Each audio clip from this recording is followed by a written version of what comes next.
i avui amb nosaltres tenim a la primera convidada. Ella és la cap de llista per València del bloc Iniciativa Verds, és Isaura Navarro, i actualment també diputada a les Corts Generals. Isaura, bona nit i moltes gràcies per haver assistit a la nostra cita. Bona nit i moltes gràcies a Gandia Televisió per donar-nos l'oportunitat d'estar així. La veritat és que ella és la primera entrevista que fem en aquesta ocasió i li agraïm la seva presència. I si et sembla, comencem. Ja hem dit que anem a parlar de diverses temàtiques i la primera d'elles anirem veient moltes més, però la primera és economia. Bueno, si em plantejo una situació respecte a l'economia, jo crec que ara que es parla d'una desacceleració econòmica n'hi ha molta gent que es pregunta i què ha passat durant aquests anys, perquè Zapatero ha dit durant la legislatura, paraules d'ell, que l'economia va com un coet. En l'anterior legislatura teníem la frase famosa d'Aznar de Espanya va bien, i la realitat és que en la legislatura d'Aznar l'euro ens va deixar a tots en una tercera part menys del sou, perquè de colp i volta tot va costar molt més car i no n'hi hagué cap actuació inspectora que controlara aquests preus, perquè tots els negocis, tot va pujar, tot se va disparar, i després el que ens ha passat durant aquesta legislatura és que la cistella de la compra cada vegada és més cara, la verdura és més cara, el pa és més car, tot és més car, la vivenda és molt més cara, les hipoteques han pujat i el salari de la gent s'està fent més xicotet en la butxaca del ciutadà. Mentre surt el senyor Botín i té uns beneficis empresarials increïbles, de xifres d'estes que uno ni s'imagina, i per ahí n'hi ha gent que està en els beneficis empresarials que, segons diuen des del Ministeri d'Economia, s'han disparat en un 73-78%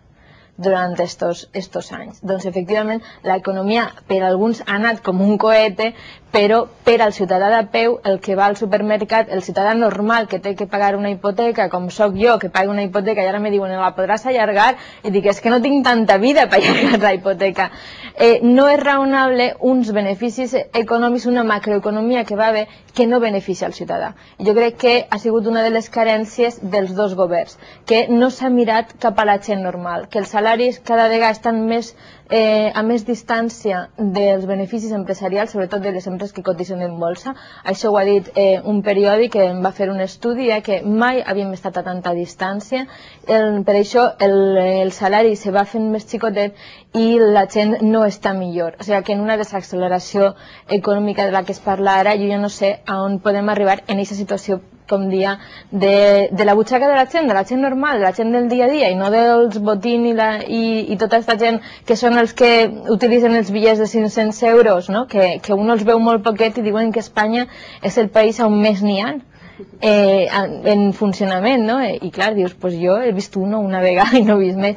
Així està passant aquesta distància i que en un govern socialista no s'ha canviat.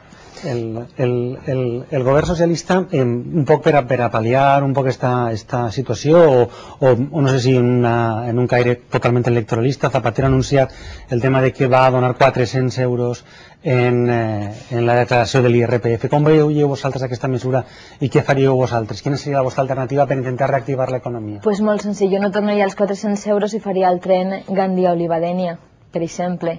Jo crec que és una burla perquè a la gent els 400 euros no li aprofiten per res, no te canvien la vida, no te canvien l'any, no te paguen la hipoteca anual, sinó que per a la gent que té molts diners és molt poquet, és insignificant, i per a la gent que té un problema d'arribar a fi de mes, que són moltíssimes famílies, no el solventarà més que un mes. O sigui que jo crec que és un error, i de fet tots els anàlisis d'estos de popularitat i de tal que se fan diuen que aquesta mesura no ha tingut cap èxit, perquè realment és una mesura. I en canvi en aquests diners se poden fer moltes coses, se poden fer coses bones per als ciutadans. Jo crec que l'error de Zapatero ha sigut el empenyar-se en estalviar diners. Això del superàvit, quan uno té carències en benestar social, quan hi ha carències en infraestructures, no té cap sentit. Hi ha moltes propostes esta legislatura que m'han dit que no, i me diuen, jo estava sempre negociant en el PSOE, me diuen, és que no n'hi ha diners. no n'hi ha diners, no n'hi ha diners. I després t'eix el Solbes i diu, estem superbé perquè ens sobren diners, tenim un superàvit de 20.000 milions. I dius, home, pues si n'hi ha 20.000 milions, jo tinc quasi un llistat de coses com el tren Gandia-Dénia-Oliva o l'alliberament del peatge de la AP7, que estem pagant una vegada darrere l'altra, quan a més no estan complint en la millora de l'autopista, vull dir que n'hi ha motius suficients per a recuperar aquesta autopista, i en canvi ahí estan i diuen, és que costa molts diners. Bueno, pues si a l'Estat li estan sobrant diners, jo crec que n'hi ha coses en les que se poden invertir aquests diners. Quan tens goteres a casa, no pots tindre els diners al banc, tens que arreglar les goteres. I què es fa quan, per exemple, en un dels casos més puntuals de la situació econòmica, que són els tipus d'interès, es fixen des del Banc Central Europeu i no té res a veure en ninguna autoritat espanyola, i a la vegada en el creixement dels preus de la vivenda? Com es compensa tot això? N'hi ha una cosa que és l'Euríbor, que efectivament es fixa a nivell europeu, i n'hi ha una altra que és el preu de la vivenda, que se poden establir mesures per a controlar-ho. De fet, acaba de vindre Nacions Unides i ha fet un informe, la ONU, on està dient que no entén com és que s'estan subvencionant a les persones de manera concreta per a que puguen accedir a una vivenda, com és la subvenció per als joves dels 200 euros, quan després no se fa res per evitar l'acoso immobiliari, per evitar l'especulació urbanística, i està ple de vivendes buides i no n'hi ha cap mesura per evitar-ho. O sigui, Nacions Unides està fent un informe absolutament demoledor de la situació de la vivenda, sí, perquè està dient, si no aneu a l'origen del problema, continuareu tenint el problema, i el preu de la vivenda, per molt que no puge, el tema és que si no baixa, n'hi ha molta gent que no pot accedir a una vivenda, moltíssima, i no sols els joves. O sigui que realment tenim un problema i no n'hi ha solucions reals per a solventar-ho. I se poden solventar, perquè l'Euríbor és una altra qüestió. Canviem de tema, parlem ara d'infraestructures, i ja ha introduït Isaura una d'elles, que és el tren Gandia-Oliva-Dénia. Si vols parlar de...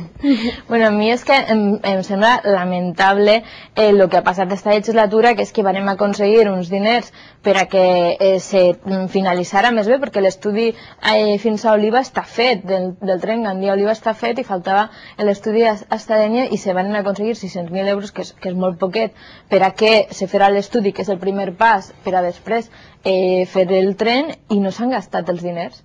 Se van perdre, perquè ni iniciaren, perquè si no s'inicia l'activitat de gastar-se aquests diners, se perden i forma part del superàvit del senyor Solbes i Zapatero.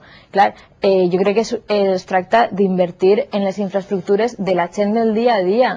És que la gent que està en Oliva, que quan tenen els fills que estan estudiant a València, tenen que anar els pares sempre a l'estació a replegar-los perquè no n'hi ha mitjans públics de transport. Jo crec que la inversió obligatòria és en el transport públic per a tots els ciutadans, per al dia a dia, per anar a estudiar, per anar a treballar, per a tindre vertebrat el territori, per a que n'hi hagi una circulació normal i no tinguin que optar per al cotxe, quan després a més se saturen les carreteres, i en este cas amunt tens l'autopista de peatge. O sigui, és una situació lamentable, i tots els diners s'han conduït a l'AVE, perquè el Partit Popular està l'AVE, i dius, bueno, l'AVE és una cosa, però si n'hi ha superàvit, n'hi ha també diners per al tren normal, no? El de Rodalies, el del dia a dia.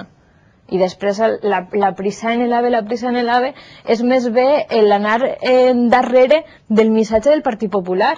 Jo crec que ahir el govern central ha comès un error de manera permanent, que és executar les demandes d'una opció política determinada que ni tan sols és la seva.